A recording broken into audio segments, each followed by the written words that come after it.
From Hollywood's most expensive disaster to a beloved cult classic full of mishaps, Flash Gordon had something for everyone, including some pretty weird things. 1. George Lucas's Flash Gordon rejection fueled Star Wars. In the early 1970s, George Lucas was desperate to make a Flash Gordon movie, but couldn't get the rights from producer Dino De Laurentiis. That rejection turned out to be a blessing. Instead of adapting Flash Gordon, Lucas created his own universe, Star Wars, which reshaped sci-fi forever. When Flash Gordon finally hit theaters in 1980, Star Wars had already revolutionized the genre and captured the public's imagination. Yet this rejection cemented both films in history, one as a billion-dollar empire and the other as a cult relic whose chaotic legacy still fascinates fans. 2. The Fellini tribute/insult. Producer Dino De Laurentiis idolized Italian film legend Federico Fellini and even approached him to direct Flash Gordon. Fellini declined, reportedly unimpressed with the project. This rejection left a mark on De Laurentiis, who included a subtle but cheeky nod in the finished movie. Princess Aura's strange pet was named Fellini, a move seen as either a tribute or an insult. Even in its details, the film blurred the line between homage and parody, making its production stories just as entertaining as the movie itself. 3. Translation chaos on set. Flash Gordon's production was a mix of cultures and languages, and that caused plenty of confusion. Many crew members were Italian and didn't speak much English, which led to constant misunderstandings. One famous mix-up even turned the phrase "beautiful woman" into "cat," leaving costume designers scratching their heads. This language barrier created odd acting cues, strange line deliveries, and a patchwork feel to many scenes. Yet this very chaos gave the film its offbeat charm, making the behind-the-scenes stories as memorable as the movie itself. 4. Sam J. Jones, from dating game loser to Flash Gordon. Sam J. Jones wasn't a big Hollywood star when he landed the role of Flash Gordon. In fact, he caught producers' attention after appearing on a dating game show where he actually lost. His good looks won him the part, but his inexperience showed on set. Wearing blue contact lenses made it hard for him to read his lines, slowing down filming. Long days, heavy costumes, and a high-pressure schedule pushed him to his limits. Audiences expected a classic hero, but behind the scenes, he was struggling to keep up. 5. Melody Anderson's kidnapped experience. Melody Anderson played Dale Arden, but joined the production after unusual circumstances. She had other commitments when she was suddenly flown to London for filming, later joking that she felt kidnapped by the studio. 6. The Hawkman's wings.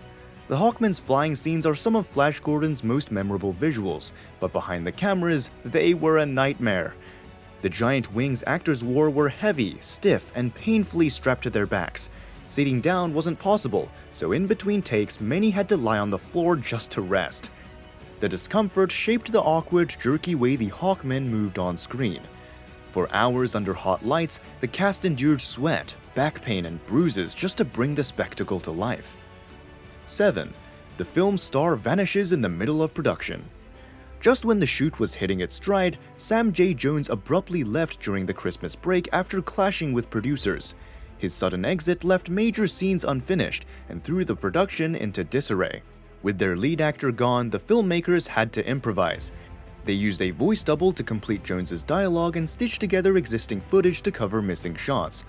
8. The football execution scenes.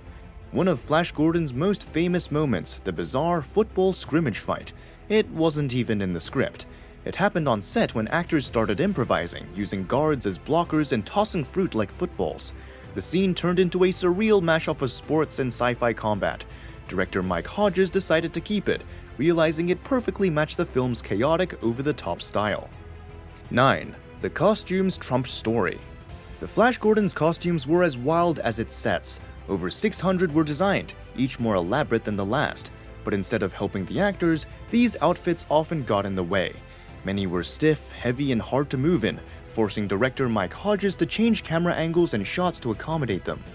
The focus on spectacle over practicality gave the movie its operatic, dreamlike quality, but also slowed down production. For the cast, simply walking or sitting became a challenge. For audiences, though, the costumes became unforgettable. 10. Max von Sydow's Ming costume. Playing the villainous Ming the Merciless wasn't easy for Max von Sydow. His elaborate costume weighed nearly 70 pounds and was extremely restrictive. He could only wear it for a few minutes at a time before needing a break. Add the intense heat from the studio lights, and the role became physically exhausting. Despite the discomfort, Von Sydow delivered a commanding performance that anchored the film. 11. The spider transformation scene was a 6-hour ordeal.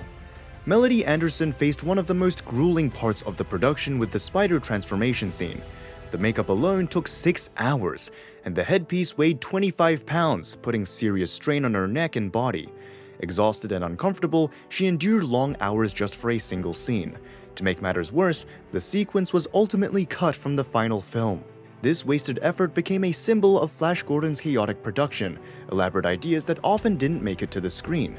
Yet the dedication of the cast to pull off such extreme scenes contributed to the movie's cult status. 12. Flash Gordon's influence lives on despite its flop. Flash Gordon may have flopped in the US, but it found success in Europe and later on home video. Over time, its colorful, campy style inspired directors like Edgar Wright and Taika Waititi, influencing a new generation of filmmakers. The movie's unique visuals, odd humor, and fearless creativity helped it gain a devoted following. What was once seen as a failure gradually became a celebrated classic. Flash Gordon proves that even chaotic, imperfect films can leave a lasting mark. Its legacy shows that taking bold, creative risks can pay off, sometimes not immediately, but over decades, earning respect and admiration from fans and creators alike. 13. Queen's soundtrack. Producer Dino De Laurentiis wasn't familiar with Queen's music at first, but agreed to hire the band for the soundtrack. That decision changed everything. Queen's thundering guitars and soaring vocals gave the movie an energy no one expected, blending rock music with sci-fi action in a way that felt new and exciting. Their theme song became an instant classic, remembered far more than the film's box office numbers. For many fans, Queen's music is what keeps Flash Gordon alive today, transforming it from an oddball flop into a cult phenomenon. The soundtrack gave the movie a pulse and a swagger it might have lacked otherwise, proving how the right music can completely redefine a film's legacy. 14. Flash Gordon nearly had sequels. After the film wrapped, producer Dino De Laurentiis still believed in Flash Gordon's franchise potential and had already started developing 2 sequels. Sets, costume concepts, and preliminary scripts were in the early stages, but the film's weak US box office crushed those plans. Although Flash Gordon found the recognition it deserved later, those sequels were shelved permanently. Flash Gordon was never meant to be a perfect film, but its chaos, bold visuals, and fearless creativity turned it into a timeless cult classic. From outrageous costumes to unforgettable music, its legacy proves that taking risks can leave a lasting mark. If you haven't seen it yet, dive in and experience the wild ride for yourself.